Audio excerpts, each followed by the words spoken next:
বাংলাদেশে অনুপ্রবেশকারীদের ভারত থেকে তাড়ানো হবে। পুশব্যাক ইস্যুতে কেন্দ্রীয় সরকারের ভূমিকা ফের স্পষ্ট করলেন কেন্দ্রীয় মন্ত্রী সুকান্ত মজুমদার।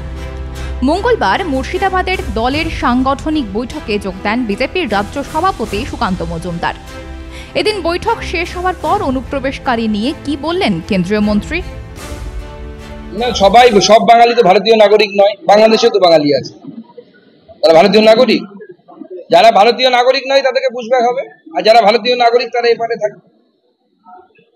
বাংলা ভাষার জন্য হচ্ছে না, তারা ডকুমেন্ট দেখাতে পারেননি যে তারা ভারতীয় নাগরিক, সেই জন্য হচ্ছে। দেখুন, মুর্শিদাবাদে প্রচুর মাইগ্রেন্ট লেবার আছে যারা বাংলাদেশ থেকে আসে। মুর্শিদাবাদের ডেমোগ্রাফি তো এরকম ছিল না, এতটা মুসলিম প্রধান তো একসময় ছিল না।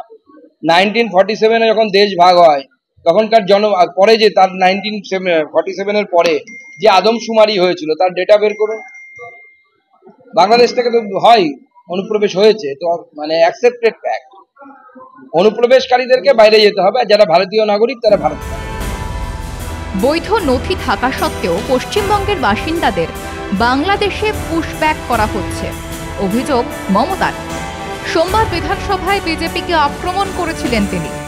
প্রকৃত বাংলাদেশিদের পাঠানো হচ্ছে, সেখানকার কর্মকর্তারা স্বীকার করেছেন, বললেন কেন্দ্রীয় মন্ত্রী। না, এটা মুখ্যমন্ত্রীর কথা, মুখ্যমন্ত্রী এটা বলছেন, কিন্তু এ বাদেও মুখ্যমন্ত্রী এটা বলছেন প্রচুর মানুষকে বাংলাদেশে ফেরত পাঠানো হয়েছে, বাংলাদেশের সরকার অ্যাকসেপ্ট করেছে তারা বাংলাদেশি।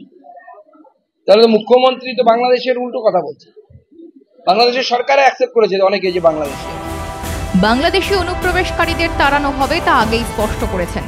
এবার বাংলাদেশ ছেড়ে ভারতে আশ্রয় নেওয়া শরণার্থীদের জন্য কেন্দ্রীয় সরকার কি ভূমিকা নিচ্ছে তা ফের স্পষ্ট করলেন কেন্দ্রীয় মন্ত্রী। গোটা পশ্চিমবঙ্গ জুড়ে এরকম চলছে। বাংলাদেশের নাগরিকদের বাংলাদেশ থেকে এসেছে যারা, তাদেরকে আমরাই প্রশ্ন করে দিচ্ছি। আবার দুভাগে ভাগ করে বিজেপি, একটা অনুপ্রবেশকারী একটা দল, আর যারা বেটার লাইফের জন্য এসেছে, আর যারা ধর্মীয় কারণে ওপার থেকে অত্যাচারিত হয়ে এসেছেন তারা শরণার্থী। শরণার্থীরা তাদেরকে আমরা স্থান দেব, সিএ এর মাধ্যমে আমরা তাদেরকে নাগরিকত্ব দেব। আমি কিন্তু বারবার এটা ক্লিয়ার করছি, সবাইকে আমরা অনুপ্রবেশকারী মনে করি না। জাল আধার কার্ড নিয়ে প্রায় রাজ্যের বিভিন্ন প্রান্তে বাংলাদেশিরা গ্রেফতার হচ্ছেন। এই জাল চক্র নিয়েও কেন্দ্রীয় সরকারের অবস্থান স্পষ্ট।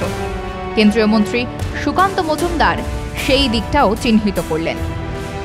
রাজনীতির বিষয় নয়, এই বিষয়টা যে দেশের বিষয়। বাংলাদেশের মতো ছোট দেশ, তার একটা জাবদা খাতা আছে যে আমার দেশের নাগরিক কারা।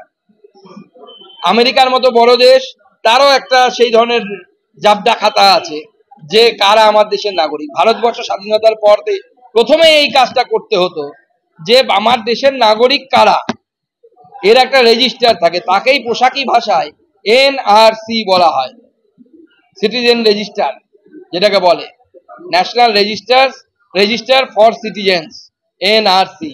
সেটাকে এমন একটা ভয়ের জিনিস বানিয়ে দেওয়া হয়েছে, যেটা বাংলাদেশেরও আছে, মালয়েশিয়া মুসলিম কান্ট্রি তাদের আছে, আবার আমেরিকারও আছে।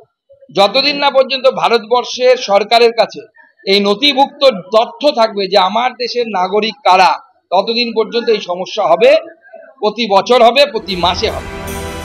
বহরমপুর জেলা সাংগঠনিক সভাপতিদের, মণ্ডল সভাপতি ও বুথ কমিটিদের নিয়ে বহরমপুরের গ্র্যান্ড হলে আলোচনা সভার আয়োজন করা হয়েছিল। সেখানেই বিজেপির রাজ্য সভাপতি সুকান্ত মজুমদার দলীয় কর্মীদের বার্তা দেন। আলোচনা সভা শেষে তৃণমূলকে 10 গোল দেওয়ার কথা বললেন সুকান্ত মজুমদার। দেখুন, কে কি বলছে সেটা নিয়ে তো আমরা ভাবিতে হলে মুশকিল, এসব নিয়ে আমরা ভাবতে রাজি নই। তৃণমূলকে আমরা হারাবো, শুভেন্দুদা আছেন আমাদের পার্টিতে, অন্যান্য নেতৃত্ব আছেন, আমরা টিম গেম করে তৃণমূলকে 10 গোল। বেআইনিভাবে ভারতে আসা বাংলাদেশি অনুপ্রবেশকারীদের কোনোভাবেই রেয়াত করা হবে না, বাংলাদেশে পুশব্যাক করা হবে। কেন্দ্রীয় সরকারের বার্তা স্পষ্ট করে জানিয়ে দিলেন কেন্দ্রীয় মন্ত্রী। ব্যুরো রিপোর্ট, মাধ্যম।